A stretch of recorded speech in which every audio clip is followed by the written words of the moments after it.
Hey yo, what's up guys, and welcome to Let's Get Real with me, BRANDONHO. It's a show where everything is real, raw emotions, real stories of faith, and our real testimonies as well. But before that, we got this gangster intro to roll. Whoa! Yeah! Chicken! Oh, Oh! that's right. Yeah! Yeah!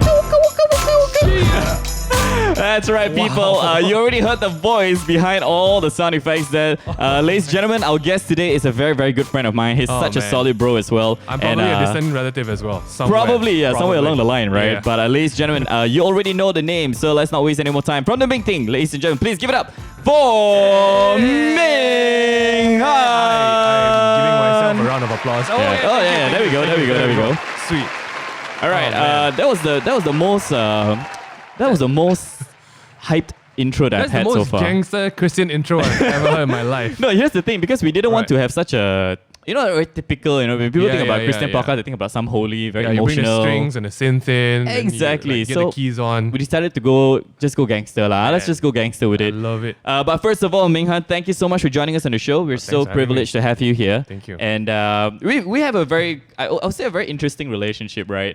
Pretty much, right? Yeah. So we've known each other for a couple of years now. Yeah. And but we were never really actually that close. Yeah. But here's the thing: I always knew Ming Han as a Christian in the industry, and mind you, even when you just started your YouTube career, right? And I watched you when I was younger as well. This is about maybe 6-7 years ago. Right. I always looked up to you and admired you because why? I love the way you tell stories as well, and above and beyond that, I knew that you were a Christian. Oh, so wow. in a way, you might not know this, but you sort of paved the way for people like myself, when we were coming up, to be an influencer and a Christian at the same time is something that I find is not easy. I was going to say it's freaking tough. It's very, very tough, Yeah. you're right. But I'm so glad that there were people like you who actually went before me. So you sort of set the way a little bit. So it's not so difficult now. It's not something that's uncommon or unfamiliar because people have already done it. Yeah. And they come in the form and the likes of you. So for some maybe people who don't know who Ming Han is, which I doubt, all right, which I completely doubt. But please, let's just give a brief introduction here. Oh man, now that's nice to hear. My name is Ming. I kind of stumbled into this world of making videos by accident. I was supposed to be an architect. I dropped out. Big supposed. After like 3 months. And then I went into this whole world of psychology, which is mental health. Okay. I actually finished my degree in it. You say it like no one expected you to finish it. Nobody. I mean, come on. Like, how in the world do you skip from architecture to psychology, right? It's very different. So that is my academic past. My dad actually wanted me to be an architect because he's a civil engineer. Right. So he had this whole dream about like working together in the future. Unfortunately, I smashed it to bits in 3 months. But yeah, I think somewhere in psychology, it got really boring, especially towards the third year. And for some reason, I found an opportunity to make a very simple video. And I did not expect anything out of it because I think at the time, even Facebook was something really new. Yeah. And no one really knew what it was about, right? I put a video on YouTube, I shared it on Facebook, and that is pretty much how everything started. So yeah, that is it. That's what it happened. So you didn't set out to be a YouTuber. You didn't set out to No, I don't think anyone sets out to be. I mean, everyone kind of knew who Ryan Higa was at the time. Yeah. They knew who Wong Fu was. But I don't think there was any actual dream about like, oh, I want to be like Wong Fu. I think it was still like, oh, I really love watching their stuff.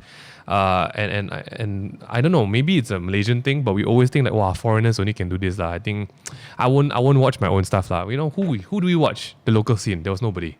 Yeah, right? pretty much there was only like, such a few people back then. I think I think Jane there was yourself. even before me and Jin, there was like Namewee. Namewee, yeah, that's right. There was Namewee, and it was still the era of the bloggers. Yes. So yeah, no one set out to be a YouTuber. Wow. That is the origin story. That's it. And I think the Lord just prepared and paved the way for you as well in a way, right? Yeah, because I definitely don't. If you ask me back then, I'm like, there's a lot paving the way for you. I'm like, what the heck is he paving? You don't see it then, no, of course. because I thought I was really just gonna like end up being a psychologist, into a counselor or a clinical psych, and then that is it. That is my life. And to be honest, it was not like I was hating psychology. Yeah. I actually loved it. I actually loved everything about the classes. I loved the prospect of counseling and relationship counseling and so on and so forth. So I think it's really in a place where like I wasn't wanting for something else. I was really solely focused on like, okay, what am I supposed to do now? Because I think I went through the majority part of my life up until A levels. Even into architecture, I didn't really have. I wasn't one of those guys like who are go-getters. I wasn't like, okay, I really want to achieve this with my life.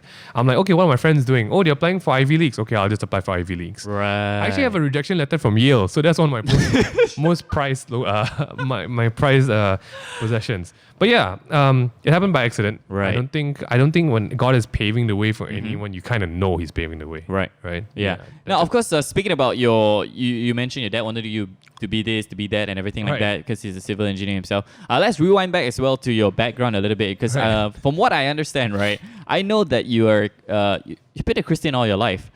Pretty much since you were a baby, the moment you were born, you probably... I mean, if there's technically a way to put that, when your parents sign that birth certificate and put Christian, I mean, you're legally a Christian. You're legally a Christian, right? But are you a Christian your whole life? That's a whole different discussion, right? But yeah, I was born into a Christian family. My parents were the first gen. And am I considered first gen or second gen? Yeah, my parents weren't Christian, became Christian, and I was born into a Christian family. Yeah. So you were second gen? Yeah. I mean, I guess so. Yeah. Right. Yeah. So being in a Christian environment, right? Right. So let's just, I'm going to assume that you went through things like kids club, youth, Sunday school as well. Yeah. You went through all of that. Yeah. And pretty much grew up in an environment where church is just it's a weekly thing, right? There's no even excuse, right? It's very normal. I think my earliest exposure to anything Christian would be, I don't know if you guys know, in Bangsa, there's this really old church called Calvary Church. Mm-hmm. My mom used to send me for nursery there. Right. So like even back when I was 3 or 4, your nursery was my nursery was a church nursery, and it was really well done. It was very well done, but the teachers were still very strict. But yeah, there were hints of like, when kids sing songs, it wasn't just nursery rhymes, it was Sunday school songs, right? Yeah. So I think that was my first like real memories of anything to do with education in church. Right. So yeah, up from nursery into I think primary school, and primary school is all Sunday school. And then you just go through the rounds. I was in a small church. You serve everything possible in a small church. You learn all the instruments because there's no one else to play. And then you go into youth ministries, and then you go into missions, and so on and so forth. Yeah. So you pretty much you did the whole package, bro. I mean, I would say that you did the whole package. I mean, I don't talk about it all the time, but I think it's because my dad was an elder. Right. So my dad, the brief background of it is we come from a denomination. I think people don't really look into denominations anymore, right? Mm-hmm. But those are things like Brethren, Methodists, Anglican. So, Yeah. Basically, we are all Protestants. And, non-Protestants are called Catholics. Okay. Sure. So my dad was one of the leaders from this church called Bangsa Gospel Center. And I think around when I was born, they made the choice with a couple other leaders to branch out and start a new church. So technically, I was one of the family members of a church founding family in this place called Bandar Utama, right? Yeah. So yeah, I grew up with that. I think that role of being the firstborn of an elder, right? And then when you're the first son, now your first daughter or anything into an elder's family, there's a lot of expectations on what you need to do to carry on that legacy, right? Yeah. So that's the preset, right, of being my child's self. Yeah. I mean, if you don't say this out loud, right? I don't think I would ever know that you went through all that. Very solid. I would say this is solid, man. This is like very serious stuff. Really. It's like boot camp, hardcore Christian training. So it would be safe to say you know who Jesus is, you know what he done on the cross for your sins, yeah, know everything. It was like history books. Technically, you memorize a new memory verse every other day. Mm-hmm. You read through the Bible much faster than adults do nowadays. And I went for all kinds of seminars, Bible workshops, church camps, right, in the mountains or something like that, apparently. So Jesus was not a foreign object to me. Right. Yeah. But I love what you mentioned just now. You said the word, word of God and everything like that. It's like history books to you, right? Yeah. So that's the thing, right? Because as a young man, growing up in this environment, I'm sure a lot of Christians face this problem as well, myself included, where because we're in a Christian environment, somehow we don't connect to God in a personal way. It's such you're almost like, for lack of a better word, like indoctrinated, right? Right. Because you're just full of head knowledge of who Jesus is. Yeah, it's your default. Right? That's your default setting already, like you said, that's your preset. But we never really get a chance to know God, or maybe we just never took the effort to get to know God personally in a very personal and real way. And I think think that happened to you as well, if I'm not mistaken, right? We were discussing just now. And what happened that, sort of made you like, after such a hardcore molding, that you sort of, maybe something is not right. Maybe this is not for me. Is there any, could you share? I think we were talking about this a bit earlier. I think little did I know that this whole premise of what I felt when I was in college, I think it was like just high school into college into graduating from university, right? I do believe, and this premise, this whole line of thought really has kind of guided the person I am today and how I want to reach out to other people as well. I do believe it's much harder for Christians who are born into a Christian family to experience God. Right. To experience anything of that, that awakening moment. Because you don't have an awakening moment. You're born into the awakening, kind of, quote unquote, right? Yeah. So I think when you are guided by first-gen Christians, which was a lot of our leaders back in the time, they were talking about a lot of foreign things that we never experienced, because these guys were saved from either not believing in God or believing in another religion or practice. My parents were like, my dad came from a Taoist background, my mom was from a Buddhist background, so they know that switch. But I think when you're born into a Christian family, you don't know that switch. Yep. And then you take for granted a lot of things, right? That God's grace and forgiveness renews every morning, kind of thing. Like, so you have like a renewal counter no matter what you did. Yeah. But I think that is what I think puts us or gives us a step above like the first generation, because then we have that choice to really pursue like what this experience or relationship with God is, right? And I think, I kind of expect it. I mean, if you're in a second gen, I'm not saying that you guys need to go through a dark period in your life. I mean, if you're good, if you're like, hats off to you if you don't have to do it. But I think for a lot of second gen Christians, you do have a point where you just want to let back and, let loose for a while, right? You have a lot of non-Christian friends sometimes, more often than not, unless you're going to homeschool like my wife or everything. So your friends are very controlled. No hate to homeschoolers, I know you guys. But yeah, I think there was a time where I think I just wanted to hang more with my friends in college. And then little do you know, when you hang around a lot of people that, where your heart is or what you want to do, that's where you get influenced as well. Yep. And little by little, then I started dating non-Christian girls. Yep. Again, I'm saying this with extreme caution right now, because I'm not saying that there's nothing wrong with non-Christian girls or Christian girls, right? It's where I was in my walk. Yeah. And the more I did that, the more I think I fell, I won't say I backslid at all. It's the more accustomed I got to very normal practices. Right. Like people who love to drink or do drugs or hang out and do stupid things, right? And that was the normal. And I was approaching this place where like, oh wow, these guys are very normal and this is their normal. But little did I know, that creeps, there is always two ways any relationship can work. You influence them or they influence you. Yep.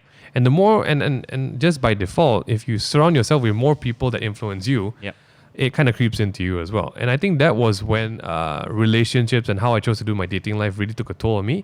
Because then I realized, and this is what I think people get wrong most of the time, it's not really about dating Christian or non-Christian girls. It's really about the culture that person was brought up in. And when you have something that's so different like faith, which is a very core value, right? Yep. You start to realize that what's important to them is absolutely not what's important to you. Yeah.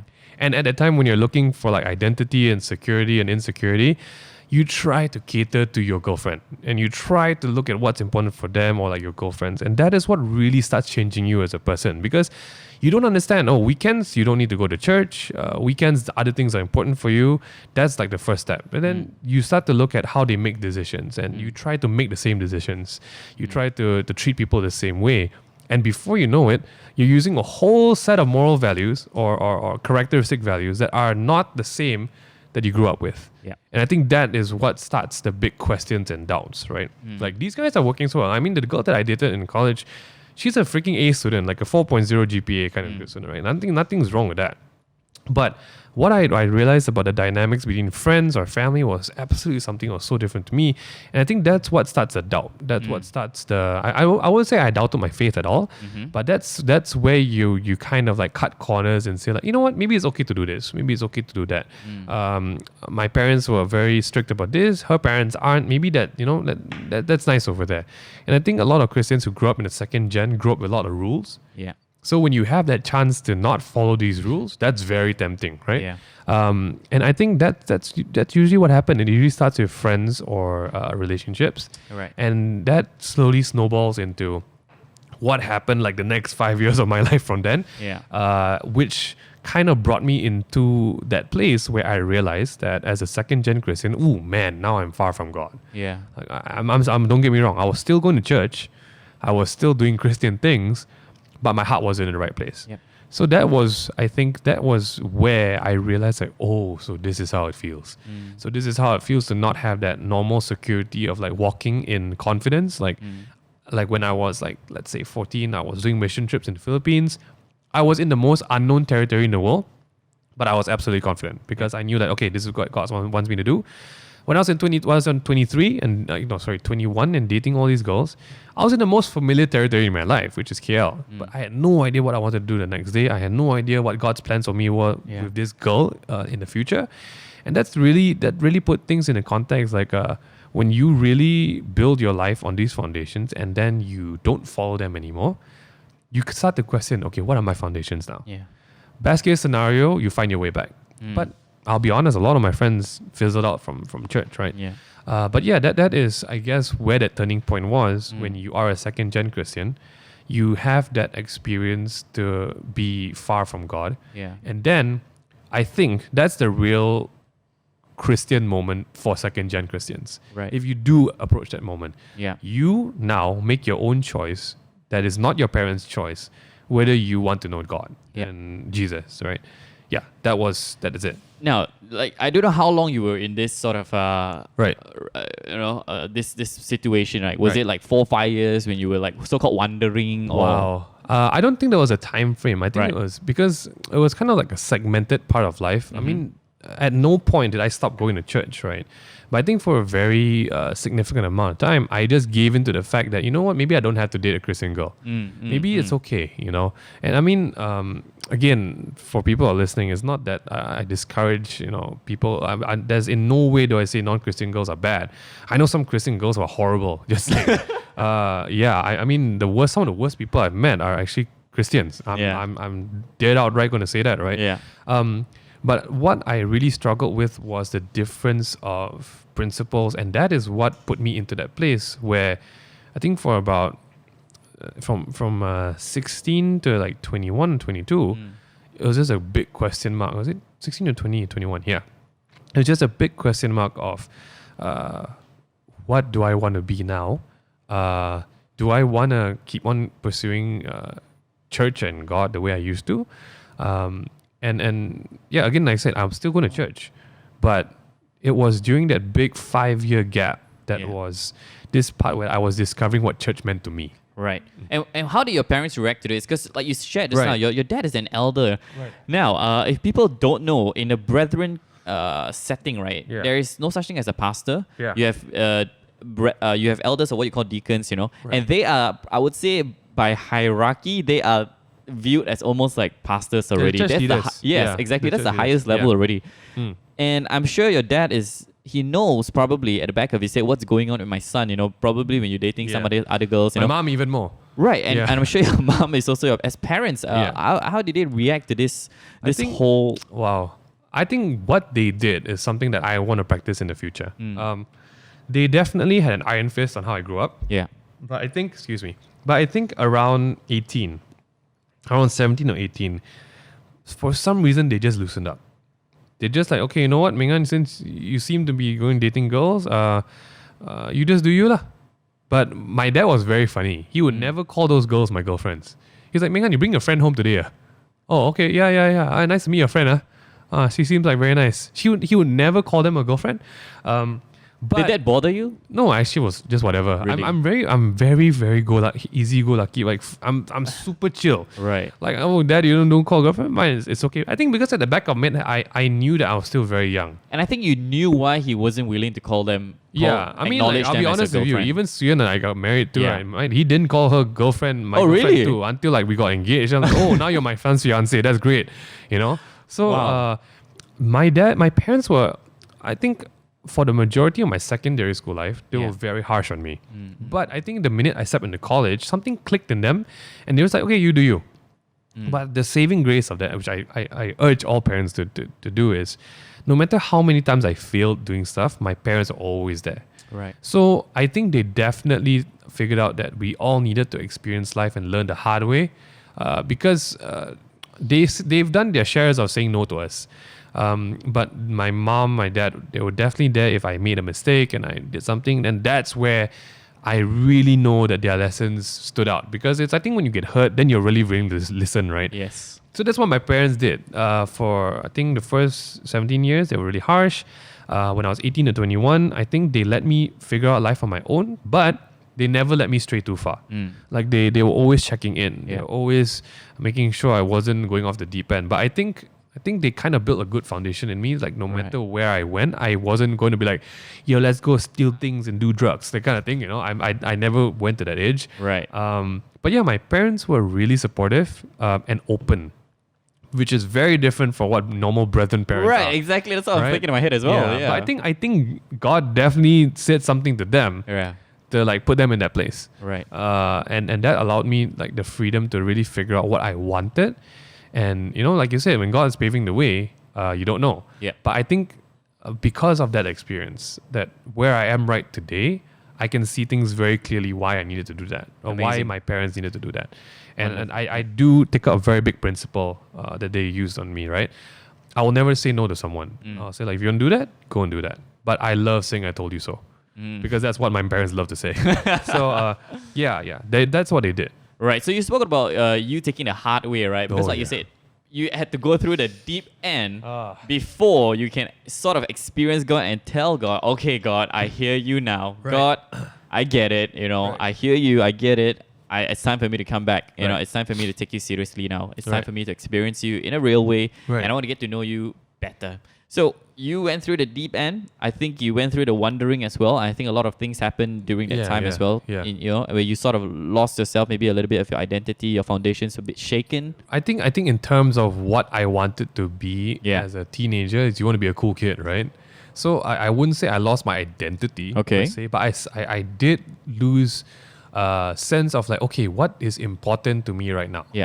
And immediately going to church wasn't that important. Yeah. Right? Because I've been to church my whole life. Right. Every freaking Sunday. And if you're serving, it's Friday to Sunday. And sometimes in a week, right? Because you need to go for worship practice, you need to go for cell group. Yeah. And suddenly something snapped in my head. I'm like, wow, I'm using 4 out of 7 days going to church. I want to have some fun. I remember there was a lot of arguments with my mom and dad. Like, I just want to like have a free weekend. Why all my friends have a free weekend? Why can't I have a free weekend? I go to church on Tuesday night, Wednesday night, Friday night, Saturday morning, Sunday morning before, and then after church. I'm like, Mom, I've been doing this 17 years of my life, Yeah. So it's not that I lost identity. I think I just was tired of it for a while. Yep. And I wanted to do something else. Nice. All right. And that was when something snapped my parents. I'm like, okay, go do you. Right. I'm like, oh. Now, you speaking about church, before I talk about your turning point, before you shared about that turning point of your life, right? I want to talk a little bit about church. You shared earlier as well, there's certain concepts of church that you struggle with as well. And I believe that you also went through not a very nice experience, Right. And this happens more often than people think, Yeah, absolutely. And to everyone listening out there as well, this happens so often. I've heard so many cases where people... where church is supposed to be a place where you find refuge. Church is supposed to be a place where you find forgiveness, And church end up becoming a place that ultimately hurts you so deep that some even leave the faith. Yeah. And it's quite a similar experience. I know it's not easy. It's a difficult one. Not from my church, just saying, but experience with other churches and other leaders and everything. Right. What was this gripe? I think God used the same thing that lured me and really seemed so nice to me outside to really teach me a lesson. It was all about relationships, right? Because he showed me that, that whole thing that I struggled with growing up, since that whole turning point and everything, or before that turning point, was the fact that I started to think along the way, I remember asking my mom when I was 14, Mom, Dad, do I really need to go to all these seminars and Bible workshops and everything? And my parents always say, there's nothing wrong with you going, right? So there was a very big underlying theme of my life where do these things really define me as a Christian? Do these foundations and structures and everything define me and how good I am in my faith? And I think God used relationships, because I was all about trying to figure out how I can date a girl, right? Because just to be honest with you guys, dating was never easy for me. Right. It was a horrible thing. I was like the last pick of the team most of the time. So I found a lot of what was the word? I found a lot of validation if a girl said yes to me. Yep. So God used all of that, and one day I dated a Christian girl, and I thought, ooh, I got it right. But I did not see all the red flags that were around it, because this wasn't something that I pursued and asked God for. This was something like in my head. I had this ideal thing, right? Right. And it was riddled with all kinds of horrible things, but I didn't choose to look at them. Right. But the really big thing that happened was when things went wrong. This relationship, the people involved, they chose to hide behind the structure of church to reason things. Right. And as a guy growing up in church, and I'm telling you, I've been for missions. I've literally spent my whole life dedicated to church. I saw a very ugly side of it. Yeah. I saw a side where they could tell you that stay away from this girl because I think God wants you guys to be single right now. And I'm like, wow, if this is God talking, why did I feel sick to my stomach when you say this, right? I saw people use their power or their yes saying, this security in church, a very negative way. And that was a very big waking up season for me. So if college was the years where I was going far from God and just enjoying myself, there was no real turning point yet, because I was like still okay, right? Yeah. I'm still in the borders of God's grace and forgiveness. I'm like, yeah, that's pretty cool. Oh, so this is how far you can go and still be Christian, you know? Then God turned the tables and used that. And I saw the ugly side of things. I saw how that even Christians can be hypocritical. Yep. Christians can have double standards. Christians can use a very simple thing like relationships. Because what happened was, it can be simple as like, oh, you tell you don't come near this girl. Someone who doesn't know you guys at all. And then the next thing you know, they're pairing that girl up with someone else. So like, oh, this is what the church does? And that was when I really questioned God. That was an amazing turning point, because then I doubted everything. I'm like, God, this is your church. Like, what is your church doing? What did I do to deserve this, right? And I was put into that place where like, okay, now I can see it, because now I'm friends, or like I have the opportunity to talk to a lot of people who've been betrayed by the church. And I right there and then, God ministered to everything that I was talking about. And it was, Ming Han, your religious structure does not define you. It is your personal walk with me that defines you. And going through that college years where like I absolutely screwed structure. I'm like, who needs structure? God was showing me, okay, this is the first step. Okay, it's not about going to church. It never was about going to church. And then the second step was like, yo, look, this is the church. This is why it's not about going to church, because this is what humans are, void of God, right? We have the best examples in the Bibles when you talk about when Paul started his ministry. They always say it's always against the Pharisees. It's always against this structure of religion. And I had the real experience of that. And but God is not without grace, because I think in that time, God always uses what is most important to you. Right. And it was during that time where I met my wife. And I tell you that pure switch of, okay, this is what God truly wants for your life. He used a way that really ministered, or like I was open to right away. Because even when I met Suyan at that time, I didn't want to date her. Like, she was the last thing on my mind, right? But I think... she's not the last thing. I told her, I was like, absolutely not attracted to you. Like, I looked at you, I'm like, okay, that's nice, you know? It was interesting.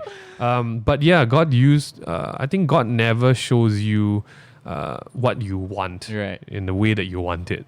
Because He shows you what you need first. And then He leads you to that. So yeah, I did experience a very bad impression of mega churches, or like structured huge churches, which all these hierarchies and stuff. Right. And I think God used that to really build where I am today, in terms of like helping to talk to people who have like, you know, the churches have turned their back on them. Right. Yeah. But would you still agree that church is still important, you know? Of course. I think God doesn't, it's not without any fault that God says like, you are my church. Yeah. But I think it's what, when church starts to defy what God has set it out to be, when church starts to become more of a business, when church starts to become more of a corporation, that's when a lot of things go into the gray areas, right? Because we heard enough stories about it. There's embezzlement funds. There are sexual harassment cases. There are racial cases. So these things almost always, more often than not, happen in huge organizations of churches. Right. So yeah, that was my turning point in that whole 40 years in the desert kind of thing, right? Yeah, that's pretty much it. Yeah. So you went through this relationship that really sort of made you open your eyes in a way, right? Yeah. That rather not made you open your eyes, but made you question certain structures, right? Question everything actually. About your faith and everything. God, why? Right? I literally told God, if you don't make something different now, I'm just going to stop going to church. I'll stop studying. I'll drop YouTube. I was YouTubing a bit at that time. Yeah. I remember that prayer at night. I remember that was I think it was my Jacob moment where he wrestled with God, right? I felt that wrestling so real. I told God, like, screw this. Literally, screw everything. Like, I came to a point where I've never been at that point before. I came to a point where, God, I've never ill-harmed anyone. I don't even talk bad about people. I just want to know, why in the world would you do this to me? And then I felt two things. One was the Jacob thing, and one was, his name eludes me right now. What's that poor guy that God just let the devil do anything to him? Job. Yeah, that Job moment, right? And I threatened God, like never threatened God, guys. Just want to say, okay. I said that I'll stop church, I'll stop school, I'll drop out my degree. Heck, if I really had to, I'll stop life. I was that hurt, and that was the moment where I think God really spoke to me, because that was when I think you still have material possessions, but I had nothing left. I was at the end of what I thought was my mission in life, what I thought was my purpose in life. Yeah. Because if that was my purpose, to lead me all up to this horrible betrayal, I'm like, God, this is a horrible thing, and I don't think your faith works for me. So before I quit faith, I gave God one more chance. And what happened after that? And the next day, I met Suyan for the first time. And I swear it was insane, because after that night, it was my brother who said, like, hey, God, let's go to X Church. I'm like, really? Right now, I'm not really talking to God right now, and you want me to go to church? Yeah. But for the benefit of doubt, I know that, see, this is where my psychology training comes in as well. When you're in a dump, you got to go and do things, right? Yeah. You got to keep busy. And that was amazing, because I made that prayer the night before. It was barely like a few hours before. My brother and I went to the church the next day. Because I'm freaking blind, I can't see more than 6 feet away. I wasn't wearing my glasses. We were walking to the lobby, and I saw a silhouette of someone sitting in the distance. Right, like I don't know who she is. I didn't even know it was a girl. Okay, I saw someone sitting in the lobby waiting for us, because we were just going up the same way or something like that. And suddenly, just looking at that person, like, this is crazy. Like, after the night of my most horrible night of my life, I saw that person, and everything in my spirit, my soul, my being, just told me. And just mind you, I don't know what I was looking at. Something told me. It was so clear. Ming Han, that person is going to be the most important person of your life. Wow. That was all I heard. Wow. And it wasn't like, ooh, tingles in my body feeling. I was just like, screw you, God, kind of feel, right? But really, it's at that moment where I felt it so clearly that no matter what I'm looking at, that person is going to be really important. Wow. And when that person walked up, it was Suyan. And that was it. But there was no romance, by the way. God never works that way, okay? God never throws you into romance straight away. But that was amazing, because at that time, I didn't know it yet. Right. He was also paving the way, but he dropped a hint. And I'm like, so that's how it works. So but when you first heard it, because you were in this state of mind where really you were done in the dumps, right? So did you react first of all saying like, oh yeah, sure, or you when you hear something like that, do you go like, yes, everything is just back online, or do you go like, no, I'm not listening to this? Definitely nothing back online. I think I remembered it more of like, you say one, you see what you're going to do to me in a few years, that kind of thing, right? Right. So it kind of was like, definitely I will remember it, because I do know when things like this stand out, but I think I was more cynical at that time. I was like, oh, you sure? That's what you said about the last one? That's what I think you said about the last one. Then I realized that for the previous relationships, I think it was more me saying it to God that this girl might be important. And this was the first time that God said this person might be important. So I parked it in my memory, because I just like, okay, I'm going to say it. You see, and I will hold you accountable to it, right? But it wasn't such a big deal. It was really like, oh, okay, you see, and I feel like that's really where you need to be. Right. You don't need to glorify things. God will glorify it for you, right? There was nothing big about it. You can ask Suyan, I didn't care. I really didn't care. So yeah. I was expecting some massive, like, juicy love story. Nothing of the fact, nothing. But the next 2 years were amazing. That's a whole different thing. Yeah, yeah. So you got to experience, I would say like relationships which were not so great, and one really, which you thought was ideal, ended up becoming worse than probably all the previous ones combined. Yeah, man. Sorry to tell you guys, all parents listening all right now, the worst relationship I had was with a Christian girl. Right. And the best one I have is also with a relationship with a Christian girl. Praise the Lord for that. I was waiting for you to say that. Yeah. I'm still dating her right now. I'm just saying. Yeah, thank God. I have a baby with her too. We're married. So that turning point for you, right? Yeah. Is there one specific moment, or was it just that one time when you walked through that lobby and then the Lord just spoke to you? That was the first step. That was the first step. Yeah, that was the first step. And then it became a continuous sort of work in progress. Yeah, because I think what I did not realize at the time was after the night I had that prayer, I was in a place where most Christians are never in. And that place was like just utter and complete surrender. Because we always hear about that concept, right? Yeah. Surrender. Give your life up to God. Yeah. If you're inviting God into your house, open all the doors. Yeah. But most of the time, we have a few doors closed, right? Mm-hmm. We have some things we want to keep for ourselves. Mm. But what I did not realize was at that point in time, I had nothing left. I was like, you know what, God, do you? And I never meant it so real because at that time, YouTube was building up, sure. But it didn't matter to me because I told God, like, you gave it to me. I'm just doing this for you. If you want to take it away, you take it away. And after that relationship happened, because I think God knew the only thing left that I was holding on to was I wanted to control my relationship. I wanted to be able to say that I want to choose this. I want to feel loved by that. I want to feel loved this way. I want to love this way. And God wanted me to let go of that. Because really, again, my pro and con in life is I really don't care much. That's a horrible thing to say, just saying. Yeah. I really am, you tell me to do one thing one day, I'll do it. God leads me the other way, I'll do it. I don't hold much back for myself.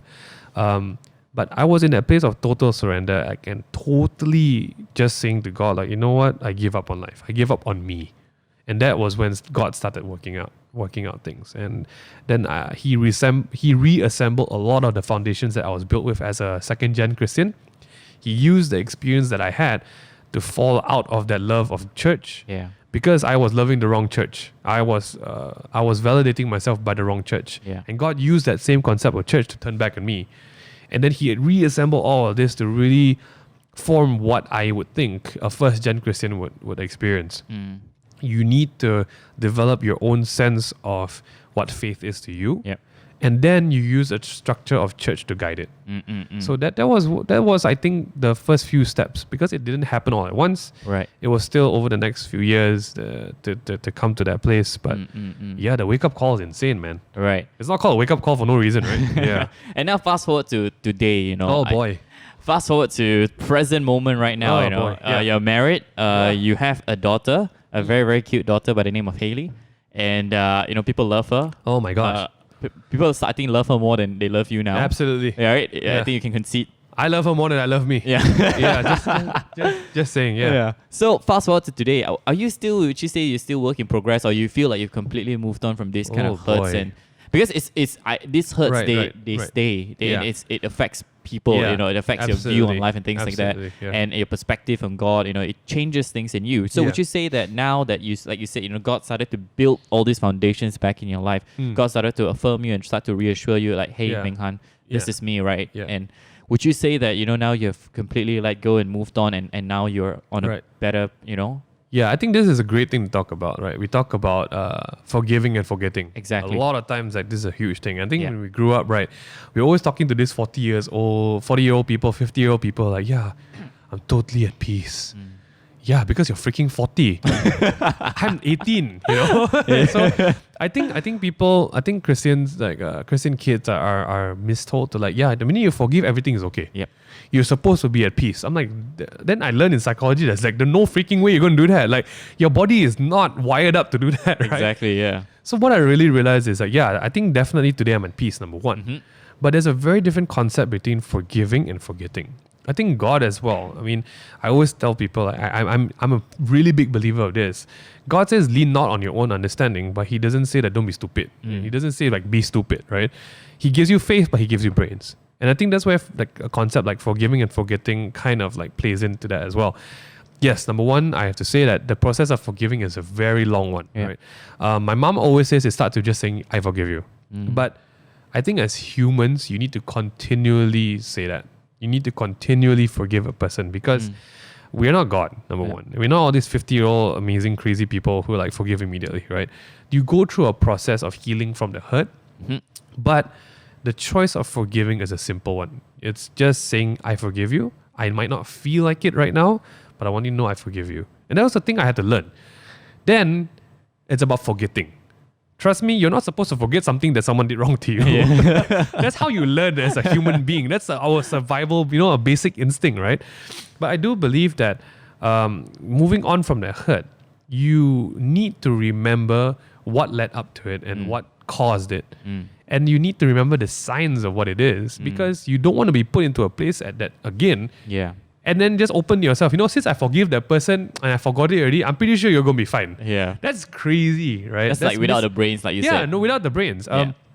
So I think, definitely I've moved on from a lot of this hurt. I think I put a lot of this behind me because when I got married, that was my challenge. God was challenging me. Can you leave this chapter behind? Because I have a new chapter for you. And, before you get engaged, before you tie your soul to this other person, you need to deal with this. So that was a season of time where I really learned about forgiveness. Like, I might not forgive you like emotionally right away, but I want to declare I want to forgive you. And that does really different things to people. Because the worst part is that person might not think they did wrong at all. So like, why are you forgiving me? So that's the worst, right? You said you don't have you feel like a fool instead, right? Yeah, exactly. Wah, cilaka, you do this. My Cantonese side coming out. It's like, wow, you idiot. You're the one who did wrong to me and you think you didn't do wrong. Right. So you see, right, on that human premise, forgiveness doesn't work. I think forgiveness is a choice you make. You don't have to declare over them, I forgive you. That just sounds really condescending most of the time. But the process of forgiving is just every day, if you feel that same hurt, you just say, God, I forgive that person. But I need you to help me figure out the hurt. I need you to help me navigate through it. I need you to help me heal. And then God brings the healing one day. But guys, I think for everyone who's like dealing with forgiveness, don't expect it to happen in the same week. The feelings will stay. And I think a lot of people are very emotional beings. I'm pretty sure you heard about cases where they take 3 years to heal from a hurt. Right? And the worst part is they don't forgive. They have hope that it's okay, They have like, hey, everything will be okay again. Like, that's not forgiveness, right? That's hope. That's false hope. But back to the point. The whole deal about, I think, forgiving, yes, you're called to forgive, but you are also called to learn from it. So don't forget. I mean, don't hold a grudge, but don't forget the signs, the reasons, the lesson from it. But please just don't hold a grudge. Grudges are crazy. No, forgive. Yes. So now fast forward to today. You have a family of your own. Boy. And you have a beautiful family. You got a wife. You're married. You have a kid. Fast forward to today and all that you've just shared in the past half an hour or so. And now you look back at every single one of these incidents, and now you look at yourself today. Heck. What do you have to say? How in the world did I get here? Seriously, I was not banking on me being the one in this picture risk family right now, okay? If anything, I had a few friends who I thought would be in my place right now. And you can ask anyone, you can ask my college gang. I would be the last one they expect to be happily married and working with a beautiful wife and beautiful baby. I'm the last one. Absolutely. I thought myself, I was the last one. I don't think I saw myself as like a husband at all. But little did I know, I think I was only made to be a husband. I was never made to become a boyfriend. But I think that's really the providence of God. When you choose Him over yourself as I'm using the term second-gen choice. I did not see myself in this. I had so many people that I thought would be this, not me. I would be the last one. Like, maybe, maybe one day I meet a girl who is really hurt by the boyfriend, and maybe that's where I become the boyfriend. I'm the second choice, right? I really saw myself more in that light because I think I grew up just knowing that I was a second choice. Right. And then God showed me that you have a first choice. You can have a first choice. You have first choices who are making you their first choice. And I think because I never expected this, I've never counted to have this. The gratefulness that I have today really exceeds everything. And then that set of challenges is a whole new different thing. Like I cannot idolize my family before God. I cannot idolize my situation before God, right? Yes. But there is no chance that I'm taking this for granted. And I think that was what God was paving me up for. Because if like to just complement everything I said, if I really am a happy-go-lucky guy, if I really am a carefree guy, if I didn't appreciate this to this level, I would just be happy-go-lucky about it. So God really set everything up nicely. I did not know it. I still don't know it. He might be still setting me up for something else. But that treasure that I feel in this place where I am with this, number one, it's so strong because I know that this is something that I could never get for myself. Yeah. This is absolutely the work of God. There was no way I could attract a girl like Suyan. There's no way I could control to get a baby like Hailey. There's no way I could be in a place I am right now with a job that didn't exist. So that realization of this result was not by my hand. Wow, that appreciation is immense. Yeah. Because I have tried to get results by my own hand, only to backfire on me. Wow. I think that's really that guiding light in that if you do not take God for granted, if you glorify Him, if you thank Him and you are gracious, grateful in that, that's where I am right now. Yeah. I think, Ming Han, God has been very present in your life without you even knowing it. Yeah. Most of the time, that's how it works, right? Right, yeah. And your story, I think a lot of people can identify with, because I also identify with your story, because I have similar experiences. And I just, it's amazing to know that, after all of this, you can still acknowledge God, and you know that God has never left nor forsake you. And I think you can say that with an amen, right? Right, but you got to be real though. I do acknowledge God, but I came really close to denying Him. Yeah. Like very close. Yeah. I just need you guys to know, like, there are moments where in any real relationship, you're going to hate it for a bit, right? Like, Sid and my relationship, we don't fight, but there are times where we disagree a lot, right? So that's real. That's what makes a relationship real. You're two different things, and we are freaking human against a real God, okay? So, yeah, there are, just keep it real. I've really come close to denying God. Just saying. Yes. Just saying. And that's what this show is all about. It's just for you to keeping it real. Yeah. So let's get real. Yeah. But yeah, Ming Han, you know what? I think that story just sort of encapsulates God's grace in your life. Yeah. And we're slowly running out of time here. Yeah. But I want to say thank you so much for coming down to share your story, your journey of faith. I think you really shared from your heart. You just laid it out there. An open book. And I'm so happy and I'm so glad and so honored that you're willing to share this part of your life with me and with us. Yeah. So before I let you go, if anything at all, is there anything that you'd like to say as your last words, to anyone listening out there, especially anything the Holy Spirit just impresses upon you right now? Go for it. Oh man, got to cue the music too. Yeah, man. I think for everyone listening who's dealing with stuff like this, I think as a second-gen Christian, the real challenge that lies ahead is finding what your definition of your faith is. And for me, it took that falling out, because I realized that I was following my family and my church's definition of faith, and I never had my own. So just know that don't worry about making mistakes, because I think that's where God's grace covers everything, right? But pursue that journey, I guess, and God will answer in kind, because He said, if a child of His asks for bread, He'll never give you a rock or a snake. He will give. If you knock, He will answer. Yeah. So yeah, just have that in mind if you guys are like searching for that answer right now. And just know that God will bring all good things to completion. That's fantastic. I love it, man. I'm so happy. You have no idea. Two references right there. But hey, Ming Han, thank you so much for joining us today. No problem. And I really appreciate it. I cannot wait to see. I'm so excited to see what the Lord has in store for you. Oh, man. Likewise for you. Thank you so much. Yeah, I really am grateful as well. And even you inspired me to start this show as well. You spoke words of life into me. I think nothing of that, dude. Nothing of that. But hey, guys, if you guys want to listen to more of this content and watch more of this content, you can do so. You can watch us on YouTube. Just subscribe to the channel. It's BRANDONHO. And of course, you can stream us on Spotify, Apple Podcasts, Google Podcasts. Wow. But until then, don't forget also check out Ming Han's channel. It's called The Ming Thing. Yeah. Subscribe to his channel and support all that he's doing as well. And yes, this has been Ming Han. This has been the show Let's Get Real with me, BRANDONHO. Until next time, we'll see you guys again. Thank you so much and God bless.